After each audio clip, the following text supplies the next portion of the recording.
Pleasure working with you, Mike Fratello. And for Pat Riley and all the rest of the gang here at NBC, I'm Bob Costas. So long from Charlotte.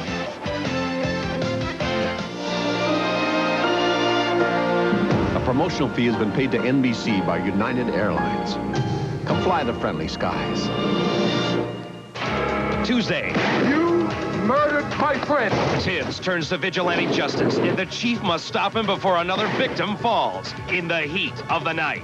Then, the famous New York Godfather case. They don't play by the rules. Why should we? Because that's our job. Winning means crossing the line of law and order after Heat of the Night, NBC Tuesday. How do you like that new Ford Escort? Just comparing, I was thinking of a Toyota Corolla. If you really compare, you'll see that the Escort has a bigger engine and gets better gas mileage. Yeah, but I hear maybe the imports have more to offer. The Escort comes with more features than Corolla and costs less. Oh, really? And you'll save even more with cash back or special financing. That's what I'm looking for. More car for less money. Only at your tri-state quality Ford dealer. See your Ford dealer and see for yourself. Sir, I want you to stand right here for me, okay? Okay. Go ahead and get your hands out of your pockets. Go ahead and stand face me. Put your heels and toes together. All the way together. All the way together. Okay, you see my pen right here in front of your eyes? Yes. I want you to follow my pen, okay? With your eyes only. Okay, sir. Go ahead and turn around. You have anything in a gun? No. Go ahead and turn around. Give me your hands to the back. Okay, you're under arrest for DWI, sir, okay? We're going to go downtown for intoxicator test, okay? The real-life pilot who caught a murderer, tonight at 11 on News 4 New York. The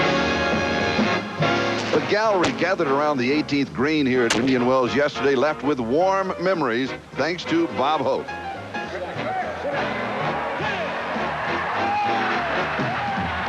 Bob Hope has given golf fans more than a quarter century of memories here at his classic, and this one may live forever.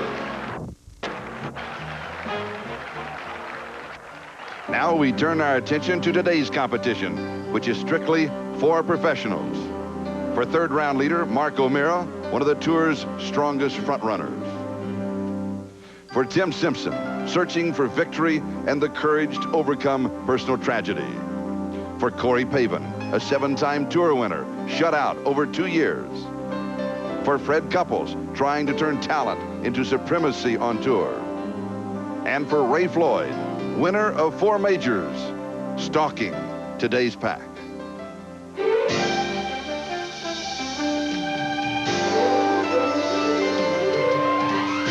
NBC Sports presents the PGA Tour. The 1991 Bob Hope Chrysler Classic. Good afternoon, everybody, and welcome to Indian Wells Country Club in Indian Wells, California. Well, Bob Hope has done it again. The temperature 87 degrees. The winds today even better than yesterday. They are calm, and the forecast is for more of the same. Now, let's bring you up to date in the Bob Hope Chrysler Classic as we take a look at the Titleist leaderboard at the start of today's round. Mark O'Meara at 24 under, 1 shot over Tim Simpson, and then Corey Pavin. Fred Couples and Blaine McAllister tied at 21 under, Scott Hoke and Ray Floyd. Today's front 9. This is what happened. Johnny Miller on the second hole par 4, Mark O'Meara's second shot. After a perfectly placed tee shot, he's left with just a full wedge shot here. Shouldn't be too much trouble with the front left pin placement. And he hits almost a perfect shot in there, about 4 feet below the hole, just where you want it. And then at the second, Tim Simpson, this birdie putt to go 24 under. Putting down a ridge there, not where you want to be, but he slam dunks it. Mark O'Meara then to take the lead back with this birdie putt. We move forward to the par 3 fourth hole. Here is Blaine McAllister's tee shot. 7-iron here from about 165 yards. Back right pin, tough pin. Hits an almost flawless shot right here, a little above the hole. And he made the birdie putt to go 22 under. Tim Simpson at the fourth. This birdie putt again for the share of the lead. Again in a tough position above the hole, not where you want to be, but he just taps it and triples right in. Mark O'Meara at the par 5 fifth, his third shot.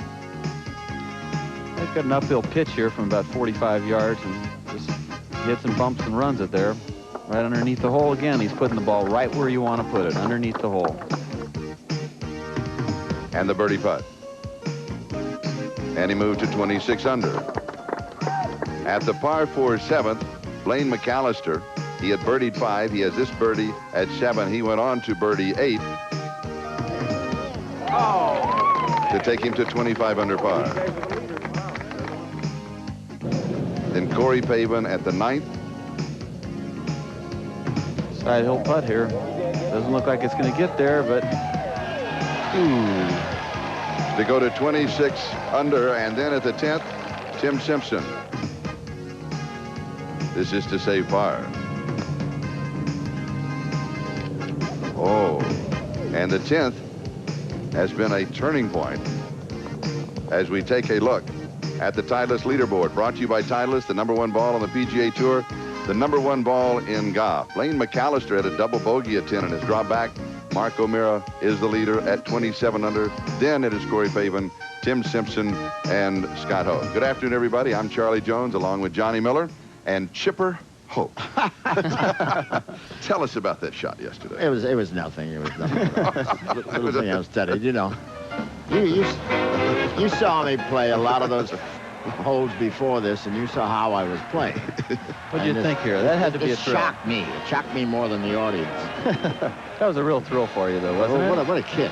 What a kick to do something like that after messing it around there for the last 9. It wasn't your best day, tee to green, but, you know, somebody up there likes you, right? You played with me a lot lately. You know how I play. It was a kick, really. And I know for the audience, too, because they were waiting to... Did you hear some from people last night? Oh, God, I'm suing CNN because they not only showed the piece that said, and he's already almost 90.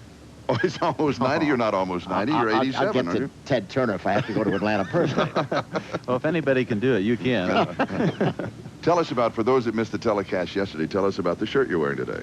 Well, well, you saw it, I think, on the first tee, all these gals, all the wives of the gals from 29 Palms came down the first tee and gave me a plaque.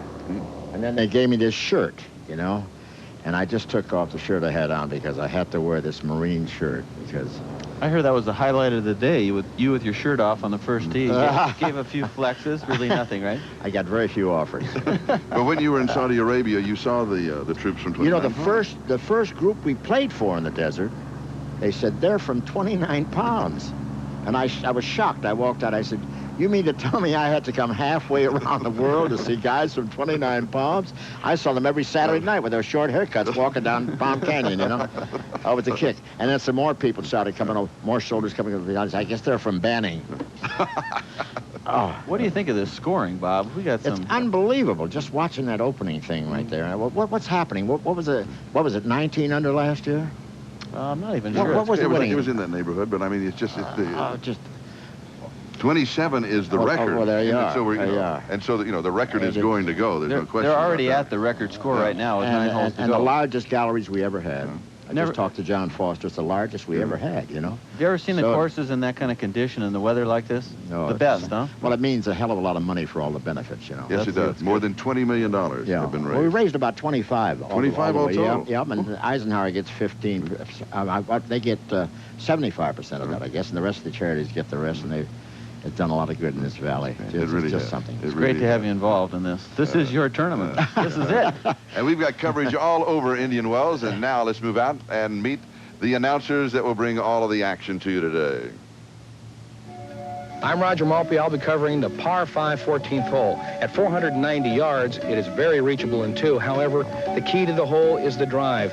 At its narrowest point, the fairway is only 14 yards wide, and the player must avoid a large bunker to the right of the fairway from which you'll have no chance to reach the green in 2. We'll see some eagles. We'll see plenty of birdies here today.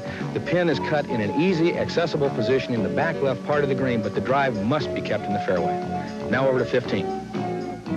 15th is a par 3 of 165 yards. The players have to be thinking 2 when they come to this par 3 hole.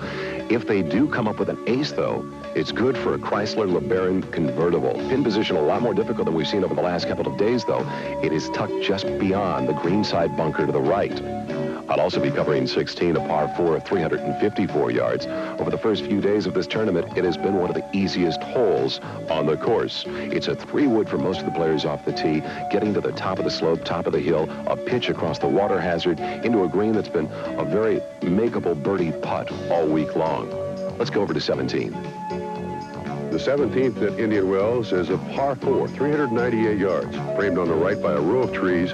And the big factor on this hole is this huge eucalyptus right at the bend of the fairway. That bunker, far right side, 268 yards from the tee. The players' choices this week have been 3 woods hooked around the tree. Then you have a nice little wedge shot into the pin, but today tucked right behind the bunker. This has proved to be a very tight, tough little par 4, producing just 18 birdies throughout this tournament. And now for a look at 18, let's go to Johnny Miller. This is the 18th hole. It's a 501-yard par 5, and this spot I'm in right here is very similar to the spot Craig Stadler was in 1985 when he hacked it out of the bush, down the fairway, knocked it up on the green, and made an exciting birdie to force a playoff with Lanny Watkins. This hole, anything can happen. Eagles, birdies, who knows what else. Great hole. And now let's go out to Mark Roffing. Mark? All right, Charlie, I'll be with today's final group. 3 seasoned veterans, Tim Simpson, Corey Pavin, and Mark O'Meara. And while their scores are similar, the 3 played decidedly different front nines. Tim Simpson got off to a quick start. He birdied the second. Never seems to have lost him. He pushed it right at 9, made a good par, and then hooked it off the 10th tee where he made a bogey. Corey Pavin, on the other hand, got off to a slow start. He bunkered at the first, saved a good par, but then he reeled off 4 consecutive birdies at 6, 7, 8, and 9, and he's got the momentum. Overnight leader Mark O'Meara played solidly, but he just missed a short birdie putt here at 10. Let's go back to you. All right, Mark, here is Ray Floyd. His birdie putt at the 12th. To the side door to go 24 under par as he continues the chase. Birdies at 11 and 12. Let's go out to Mark Roffing. All right, Charlie, second shot of Tim Simpson here at the 11th. From the right side fairway. Pretty good shot from there. Not a very long drive for Tim. I mentioned he's been having trouble with the driver. Hit a very poor tee shot at 10. And now Mark O'Meara. He's driven it on the left-hand side, Johnny Miller. The big palm tree on that left-hand side just hanging over. He'll need to bring it in from the right. That's one of the scariest tee shots in all of golf, but now that he's got that under his belt, if he can keep this underneath those limbs, he can handle this, I'm sure. That'll be as good as you look. Want to keep the ball underneath the hole. There's a lot of slope from back to front. Right there, Hope. Not too bad. It's a long putt, but straight uphill. Johnny, Mark O'Meara made a very important putt at the 9th. He had hit his first putt 6, 7 feet by, and then Corey Pavin made about a 20-footer for birdie. And I think had Mark O'Meara missed his par putt, it would have really taken away the momentum he had.